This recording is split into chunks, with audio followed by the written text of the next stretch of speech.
আমি অন্তর হইতে ভাব গ্রহণ করিয়া সাধকের ইচ্ছামতো ফল দেন।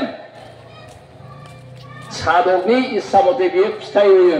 जायहा धन सम्पति लुबैयो बिनो बेबादि फल होयो होनदों, होयो।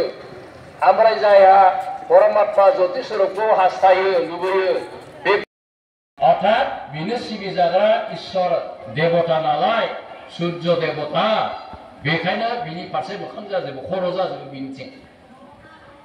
बेखौ खुलुमनाय होनांगौ जायो। बे आरो बेखौ ओरैनो हिन्दु शास्त्रआव बेखौ बुंदों ब्रह्मा विष्णु महेश्वर होननानै बुंदों। जितु सृष्टिकारि ओमफ्राय पालनकारि। जोंनि गेजेराव दंफैयो, जों बयबो मिथिखागौ आसाम आयेन आफादनि मासिगिरि बिश्वजित दैमारि बिथां जन्म जाबाय, साकार महर मोनबाय। प्रथमाव निराकारमोन, बिनिफ्राय साकारनाय।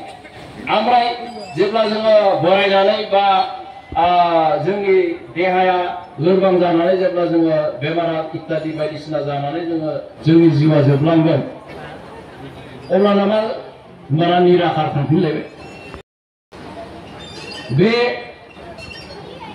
धर्मखौ माखौ होननाय जायो, सोरखौ होननाय जायो?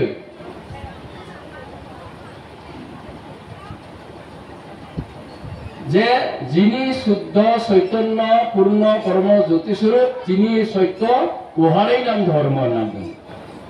प्रमाण जिनि शुद्ध चैतन्य पूर्ण परब्रह्म ज्योति स्वरूप जिनि सत्य, अर्थात बै जाय गोथार गोथां। बेवहाय आरो दुर्गा माबाजोंबो लोब्बा दङ।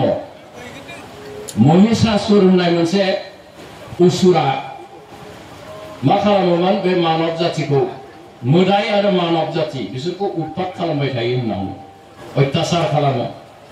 फुजा फाथलखौ माबायो, उदखार सिलिंखार खालामनानै मानसि बा मोदायफोरखौबो मा खालामोमोन, अत्याचार खालामबाय थायो। दा बेखौ फोजोबनो थाखाय, बे महिषासुरखौ ध्वंस खालामनो थाखाय मोदायफ्रा देवताफ्रा ज' जानानै मोनसे शक्ति दिहुनबाय। बे शक्तियानो जाबाय दुर्गा।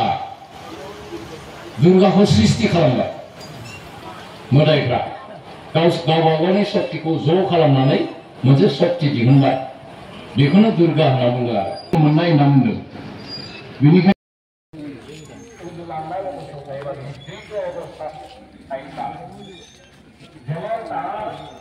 व्यवहार संभव है। जो उंगुलाना व्यक्तिजों जेबो व्यवहार सोलिया है, बिनो जानो होबाबो बे जानो नैदा गरम गोजां बोथोरनि गोजांनाय खस्थ', बेवहाय जायफ्रा लैथो सिङाव दं बिसोर सुनामि जानानै